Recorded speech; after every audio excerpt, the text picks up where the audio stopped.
চট্টগ্রাম বন্দরের বহিনোঙরে বাংলাদেশি তেলবাহী জাহাজ এমটি মেঘনা ট্রেডার্সে অগ্নিকাণ্ডের ঘটনা ঘটেছে। এ সময় জাহাজটি থেকে নিরাপদে উদ্ধার করা হয়েছে ২২ ক্রুকে। চট্টগ্রাম বন্দর কর্তৃপক্ষ জানিয়েছে, ২৮ মে বৃহস্পতিবার সকাল ৭:৩০টায় পার্কি বিচ সংলগ্ন আউটডোর অ্যাংকারেজ চার্লিতে এমটি মেঘনা ট্রেডার্স জাহাজের ইঞ্জিন রুমে অগ্নিকাণ্ডের সূত্রপাত হয়।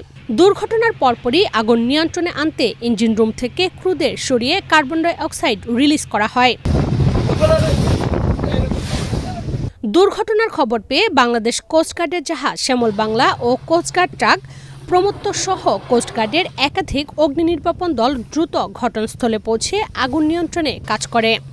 পরে যোগ দেয় চট্টগ্রাম বন্দরের টাগবোট কান্ডারি ৩ ও কান্ডারি ১১ এবং নৌবাহিনীর টাগ বিএনটি সেবক।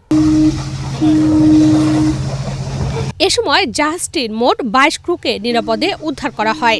অগ্নিকাণ্ডের ঘটনায় এখন পর্যন্ত কোনো হতাহত বা নিখোঁজের তথ্য পাওয়া যায়নি। তবে কিভাবে জাহাজটির ইঞ্জিন রুমে আগুনের সূত্রপাত হয়েছে তা তাৎক্ষণিকভাবে জানা যায়নি। জাহাজটি ইন্দোনেশিয়া থেকে আরবিডি সয়াবিন নিয়ে গত ২৬ মে চট্টগ্রাম বন্দরের আউটডোর অ্যাংকারেজে আসে।